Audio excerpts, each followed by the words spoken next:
Fox News कहता है Sixers signs global superstar. BBC Babar Azam की आमद का ऐलान करता है। बीबीएल कहता है सुपरस्टार इज कमिंग, जबकि सिडनी सिक्सर्स की जीएम अपने हाथ में बाबर आजम की किट लेकर आती है और अनाउंस करती है कि देखो कौन आ रहा है, किंग आ रहा है। यह है इंटरनेशनल मीडिया, ऑस्ट्रेलिया के न्यूज़पेपर उठा ले, हर एक ने बाबर आजम की आमद का ऐलान किया है। किसी ने साथ में ग्लोबल सुपरस्टार लिखा है तो किसी ने साथ में किंग लिखा है।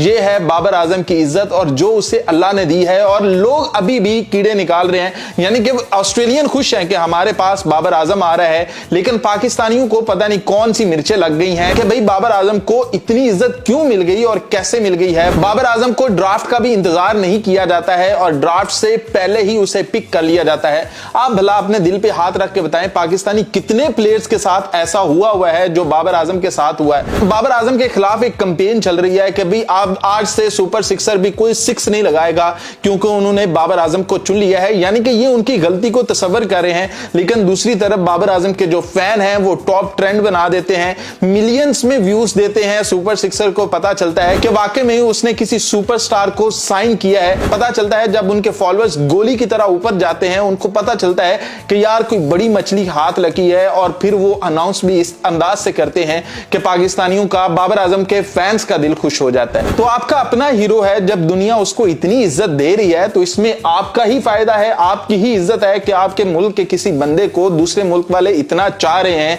इस अंदाज से वो अपना रहे हैं। तो इसमें खुश होने वाली बात है, गमगीन होने वाली तो बात है नहीं। तो जहां पर जो लोग कह रहे हैं कि जी ये देखो इन्होंने किसको चुन लिया, ये तो कुछ करेगा ही नहीं है, ये तो नाक कटवाएगा इनकी, जो ये पहले जीते आ रहे थे वो भी सत्यानाश होगा, साथ में स्टीव स्मिथ है तो इन्होंने क्या ही खेलना है, हैजलवुड है इन्होंने क्या ही कर लेना है, तो कोई कहानी नहीं बनने जा रही। यानी कि बाबर आजम के उधर जाने से पहले ही इस तरह की बातें करने शुरू हो गई हैं। लेकिन जहां अल्लाह ताला इज्जत इतनी दे रहा है बाबर आजम को, वो बाबर आजम से परफॉर्म भी करवाएगा और बाबर आजम परफॉर्म भी करेगा। हमारा बाबर आजम से कोई जाती दुश्मनी है नहीं, जाती मसला है नहीं। बाबर आजम अच्छा परफॉर्म करेगा, हम वाह जयकार करेंगे। जहां उसका टेस्ट चैंपियनशिप के फाइनल में नाम लिया जाता है, हम वो भी बताते हैं। जहां पर ऑस्ट्रेलिया वाले इतनी उसको इज्जत देते हैं, हम पूरी दुनिया को वो भी बताते हैं। तो बाबर आजम सुपरस्टार है, ग्लोबल सुपरस्टार है, ये दुनिया मानती है। फॉक्स न्यूज वगैरह, बीबीसी वगैरह ये वाले मान रहे हैं, तो भैया आप भी थोड़ा थोड़ा मान लो, कम से कम पाकिस्तानी होने के नाते ही मान लो कि आपका एक बंदा इस तरह से उसको दुनिया इज्जत दे रही है। तो best of luck Babar Azam, हमारी तरफ से, बीएल स्पोर्ट्स की तरफ से बेस्ट ऑफ लक है। जाकर स्कोर बनाओ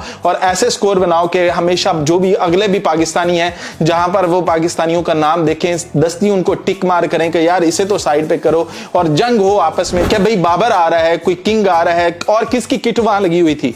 किसी और की किट लगी हुई थी कि भैया ये किट है, कोई अनाउंसमेंट होने जा रही है, और उस किट की जाकर शेयर देखना कि शेयर कितने निकले हुए हैं। फिर बाबर आजम का मैसेज के शेयर देखना कितने निकले हुए हैं, और बाबर आजम की वो जो जीएम है उनकी वो जो किट लेकर आई है वो देखना उसके शेयर कितने लगे हैं। अंदाजा हो जाएगा कि बाबर आजम को चाहने वाले लोग कहीं ज्यादा हैं, जो कि नफरत करने वालों की तादाद इतनी सी रह गई है। आज बाबर आजम परफॉर्म करेगा तो वो भी खत्म हो जाएगी। तो हम उम्मीद करते हैं, बेस्ट ऑफ लक कहते हैं कि बाबर आजम जाए और जाकर परफॉर्म करे और पाकिस्तान का नाम रोशन करे।